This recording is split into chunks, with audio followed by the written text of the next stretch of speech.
প্রথমেই জরিপ করছি, আপনি কি হ্যাঁ নাকি না?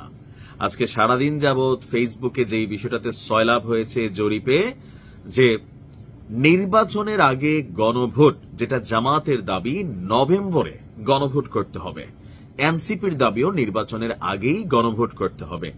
সেই গণভোট নিয়ে গতকালকে রাত্র থেকে সোশ্যাল মিডিয়া প্ল্যাটফর্মে রাজনৈতিক দল হিসাবে বিএনপির নেতাকর্মীরা না এবং জামাত এনসিপি সহ বাকি যারা আছেন তারা হ্যাঁ, এরকম হ্যাঁ নার মধ্যে একটা প্রতিযোগিতা হয়েছে।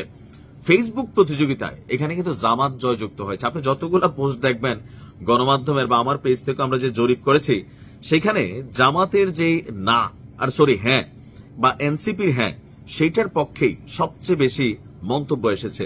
এখন দুইটা বিষয় হতে পারে, সোশ্যাল মিডিয়াতে বিএনপির নেতাকর্মীরা এই মুহূর্তে অ্যাক্টিভ কম, মাঠে ঘাটে হাটে বালুর মাঠে বা বিভিন্ন জায়গায় তারা হয়তো ব্যস্ত বেশি। জামাতের যারা নেতাকর্মী আছেন তারা আবার ধরেন এখানে আছে, গণমাধ্যমে অ্যাক্টিভ আছে বা সোশ্যাল মিডিয়াতে। এখন এই হ্যাঁ না ভোটের যে ইফেক্ট, সেটা সরকারের কাছে পৌঁছে গেছে।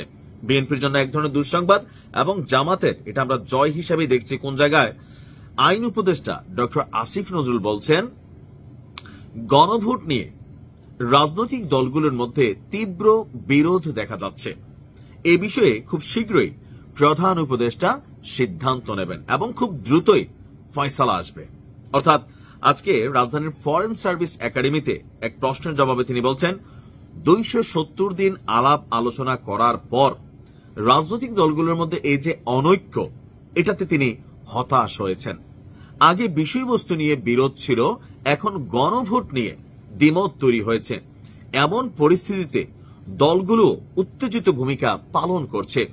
এ সময় অনৈক্যের বিষয়ে উপদেষ্টা পরিষদে আলোচনা হয়েছে বলেও তিনি জানান। তিনি বলছেন, কোন রাজনৈতিক দল এককভাবে তাদের সিদ্ধান্ত সরকারের উপর চাপিয়ে দেওয়ার চেষ্টা করলে জুলাইয়ের চেতনা কোথায় থাকে? নির্বাচন হবে আপনার ফেব্রুয়ারিতেই, আর ভোটের পরিবেশ ঠিক রাখার দায়িত্ব শুধু সরকারের না, সকলেরই। এখন এই যে হ্যাঁ না ভোটের ইস্যুটা, এই ইস্যুটা সোশ্যাল মিডিয়াতে এই মুহূর্তে খুবই ব্লাস্ট করেছে।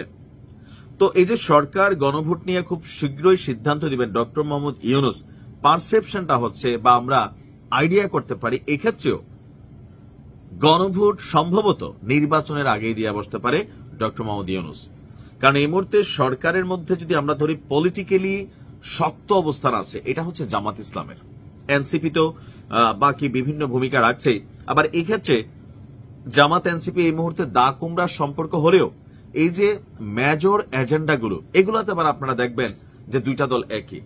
তো 99% সিদ্ধান্তের ক্ষেত্রে জামাত যেটা বলে এনসিপি ওইটাই বলে।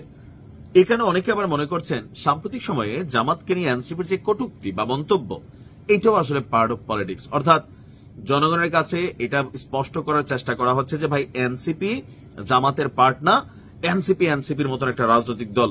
এখন তোমরা যে আলাদা রাজনৈতিক দল, প্রমাণ কি?